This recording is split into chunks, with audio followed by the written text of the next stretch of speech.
আমার ইউটিউব চ্যানেলে সকল ছাত্রছাত্রীকে স্বাগত। আজকে আমি একটি সাজেশন পেপার নিয়ে এসেছি, যেটি হচ্ছে বিদ্যাসাগর ইউনিভার্সিটির 2024 বা 25 সালে যারা পরীক্ষা দেবে, কোন সেমিস্টার, ফার্স্ট সেমিস্টার, তোমাদের যে অনার্স পেপার পড়তে হয় বা সিঙ্গল যে কোর মেজর পেপার রয়েছে, সিঙ্গেল কোর মেজর পেপার বা অনার্স পেপার, সেখানে মেজর পেপারে একটি পেপার পড়তে হয় যার নাম হচ্ছে জিওটেকটনিক এবং জিওমরফোলজি।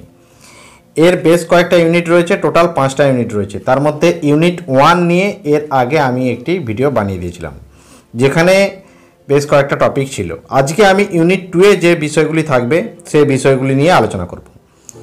তো আবারও বলে দিচ্ছি, এটি কিন্তু বিদ্যাসাগর ইউনিভার্সিটির ছাত্রছাত্রীরা, তবে অন্যান্য ইউনিভার্সিটির ছাত্রছাত্রীদের যাদের এই সিলেবাস রয়েছে তাদের ক্ষেত্রেও কিন্তু এই প্রশ্নগুলো দেখে যেও, তাহলে এই প্রশ্নগুলো কমন আসার সম্ভাবনা কিন্তু থাকবে। ক্লিয়ার? এবারে এই যে সিলেবাসটা রয়েছে, অর্থাৎ ইউনিট 2-এ জিওটেকটনিক এবং জিওমরফোলজি যে পেপারটার ইউনিট 2-এ কী কী বিষয় থাকছে। প্রথমে থাকছে কন্টিনেন্টাল ডিপ থিওরি, তারপরে রয়েছে প্লেট টেকটনিক থিওরি, তারপরে বলছে যে process along different margin and resulting landform, অর্থাৎ কন্টিনেন্টাল ডিপ বা প্লেট টেকটনিক থিওরির ফলে যে সমস্ত ভূমিরূপগুলো সৃষ্টি হয় বা পাত সীমানাগুলো, সেই পাত সীমানার সৃষ্ট ভূমিরূপগুলোর কথা বলেছে। তারপরে আরও দুটো জিনিস থাকছে, একটি হচ্ছে ফল্ট আর একটা হচ্ছে ফল্ট, অর্থাৎ ফোল্ড এবং ফল্ট দুটো জিনিস, একটা হচ্ছে ভাঁজ এবং একটি চ্যুতি, এই দুটো জিনিস থাকছে। এবং লাস্ট যেটি থাকছে সি ফ্লোর স্প্রেডিং, অর্থাৎ সমুদ্রবক্ষ বিস্তৃতি তত্ত্ব। অনেকগুলি টপিক নিয়ে বা অনেকগুলি তত্ত্ব নিয়ে এই ইউনিটটি কিন্তু রয়েছে। তো এই ইউনিট থেকে কী কী 2 নম্বরে প্রশ্ন করবে, কী কী 5 নম্বরে প্রশ্ন করবে, কী কী 10 নম্বরে প্রশ্ন করবে, আমি সব ডিটেলস এখানে আলোচনা করে দেবো। এবং যদি তোমাদের ভালো লাগে তাহলে অবশ্যই ভিডিওতে একটা লাইক করে দিও। চ্যানেলে নতুন হলে অবশ্যই চ্যানেলটা সাবস্ক্রাইব করে পাশে নোটিফিকেশন আইকনটাতে ক্লিক করে রেখো। আগামী দিনে পরপর বাকি ইউনিটগুলো নিয়ে আমি সাজেশনগুলো নিয়ে আলোচনা করব। আর যদি কারো পুরো এই সাজেশনটা পিডিএফ ফাইল আকারে চাই, তাহলে পুরো ভিডিওটা দেখো, আমি পুরো পিডিএফ ফাইল আকারে দেওয়ার প্রসেসও বলে দেবো। প্রথমে আসছি 2 নম্বরের প্রশ্ন। প্রথমে বলে দিই যে 2 নম্বরের প্রশ্নে কিন্তু কোনো সাজেশন হয় না। আমি যে সমস্ত প্রশ্নগুলো এখানে লিস্ট আউট করেছি সেগুলো তোমাদেরকে দিয়ে দিলাম, ঠিক আছে? সমস্ত প্রশ্নগুলোই কিন্তু করে যেতে হবে। প্রথম প্রশ্ন, মহাদেশীয় সঞ্চালন মতবাদ কি? 2 নম্বর প্রশ্ন, প্যানজিয়া এবং প্যান্থালাসা বলতে কী বোঝো? 3 নম্বর প্রশ্ন, জিগসফিট বলতে কী বোঝো? 4 নম্বর, পুরাচৌম্বকত্ব তত্ত্ব কী? 5 নম্বর, পোলার ওয়ান্ডারিং কাকে বলে? 6 নম্বর, গন্ডোয়ানাল্যান্ড এবং আঙ্গারল্যান্ড কী? 7 নম্বর, মহিষঞ্চন তত্ত্বের জীবাশ্ম গঠিত প্রমাণের 2টি জীবাশ্মের নাম লেখো। 8 নম্বর, মহীখাত এবং জিওসিনক্লাইন বলতে কী বোঝো? 9 নম্বর, মধ্যমা ভূমি বা মিডিয়ান মাস কী? তারপরে জিওসিনক্লাইন বা পরামহীখাত বলতে কী বোঝো? জিওসিনক্লাইন বা উপমহীখাত বলতে কী বোঝো? মহীভাবক আলোড়ন বলতে কী বোঝো? গিরিজনী আলোড়ন বলতে কী বোঝো? ডায়াস্ট্রপিজম কাকে বলে? ইউস্ট্যাটিক সঞ্চালন কাকে বলে? সমস্থিতিক সঞ্চালন কাকে বলে? পাত কাকে বলে? পাত সঞ্চালন বলতে কী বোঝো? ত্রিপাত সীমানা কি? মেলাঙ্গে কাকে বলে? ওফিওলাইট কাকে বলে? প্লেটের পার্শ্বীয় গতি কাকে বলে? ফ্র্যাকচার জোন কি? বেনিয়ব জোন বলতে কী বোঝো? পরিচলন স্রোত কি? অ্যান্ডেসাইড রেখা কি? তপ্ত অঞ্চল কি? প্লিউম কাকে বলে?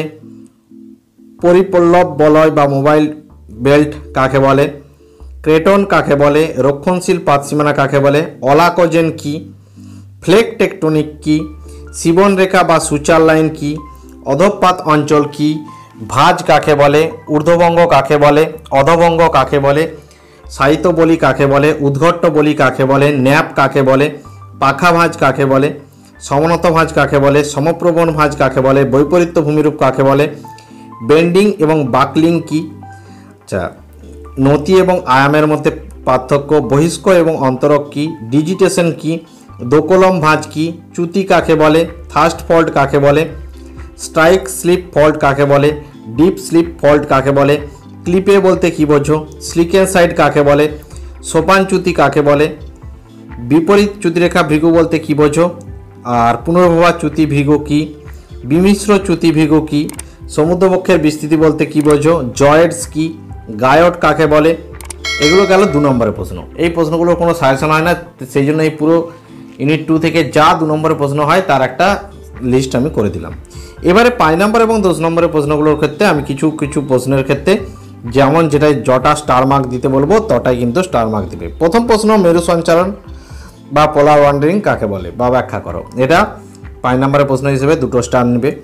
যেটা যতগুলো স্টার বলবো ততগুলো কিন্তু ততটা প্রশ্নটা ইম্পর্টেন্ট।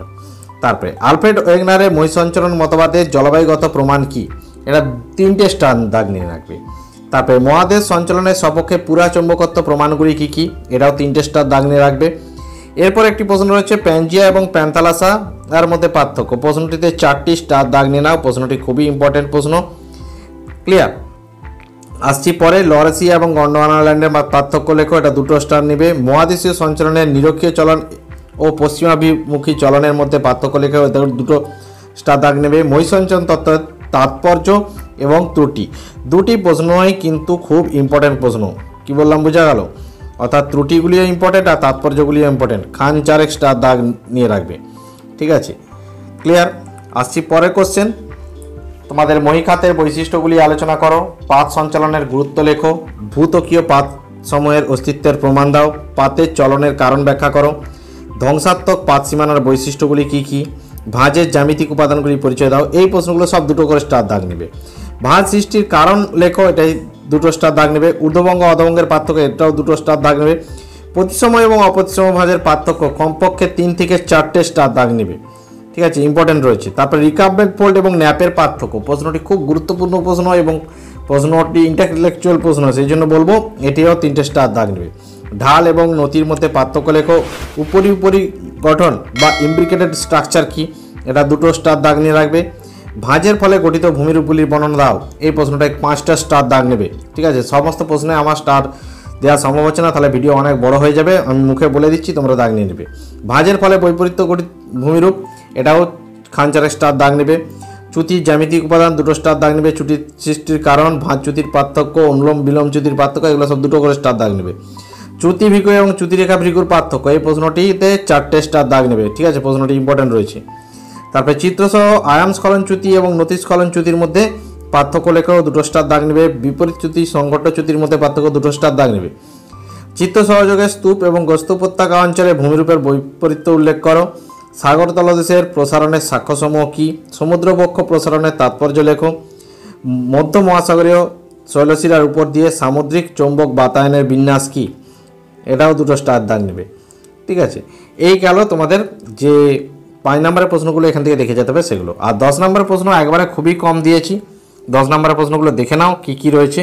প্রথম প্রশ্ন, মহি সঞ্চালন মতবাদ এবং পাত সংস্থান তত্ত্বের মধ্যে পার্থক্য, অর্থাৎ 2টো মতবাদের পার্থক্য, এই প্রশ্নটিতে 4টে স্টার দাগ নিয়ে নাও, ঠিক আছে? খুবই ইম্পর্টেন্ট কোশ্চেন রয়েছে কিন্তু। ক্লিয়ার। আসছি পরের কোশ্চেন, মহি সঞ্চালন তত্ত্বের মূল বক্তব্য আলোচনা করো, এই তত্ত্বের সাক্ষ্য প্রমাণগুলি আলোচনা করো। এই সাক্ষ্য প্রমাণগুলি কিন্তু প্রতি বছরই আসে, ঠিক আছে? সেই জন্য সাক্ষ্য প্রমাণ অবশ্যই করবে, এইটি ছাড়া কিন্তু মহি সঞ্চালন তত্ত্ব মানে অসম্পূর্ণ। তারপরে বিভিন্ন প্রকার পাত সীমানা অঞ্চলে গঠিত ভূমিরূপগুলির সংক্ষিপ্ত বিবরণ দাও। পাত সঞ্চালন তত্ত্ব থেকে এই প্রশ্নটি খুব গুরুত্বপূর্ণ, 3টে স্টার দাগ নিয়ে রাখবে। তারপরে চিত্রসহ বিভিন্ন প্রকার পাত গঠনের সংক্ষিপ্ত পরিচয় দাও, পাত তত্ত্বের সমালোচনা লেখো, এটাও কিন্তু 2টো স্টার দাগ নেবে। তারপরে সমুদ্রবক্ষের বিস্তৃতি তত্ত্ব বর্ণনা করো এবং সমুদ্রবক্ষ বিস্তৃতি তত্ত্বের প্রমাণগুলি লেখো। এই 2টি প্রশ্ন গুরুত্বপূর্ণ, তবে প্রমাণগুলি সব আরও বেশি গুরুত্বপূর্ণ, সেই জন্য এইটাই 2টো স্টার দাগ নিতে বলবো এবং এই প্রমাণগুলিতে খান 4 স্টার দাগ নিতে বলবো, এই প্রশ্নটি বেশি গুরুত্বপূর্ণ আছে।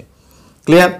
এরপরে আসছি বিভিন্ন প্রকার ভাঁজের বর্ণনা দাও, বিভিন্ন প্রকার চ্যুতির বর্ণনা দাও। এগুলো মানে বিভিন্ন ভাঁজের যে শ্রেণীবিভাগ সেইগুলোই পড়বে, কিন্তু উল্লেখ করে দেবে কোন ভাঁজটা বা কী প্রকৃতির উপর, জ্যামিতিক বিন্যাসের উপর কি চ্যুতির উপর, বিভিন্ন ধরনের যে তোমাদের সাব ক্লাসিফিকেশনগুলো রয়েছে সেগুলো ভালো করে দেখে যাবে, বা ভিত্তিগুলো, ভাঁজের ভিত্তিগুলো দেখে যাবে।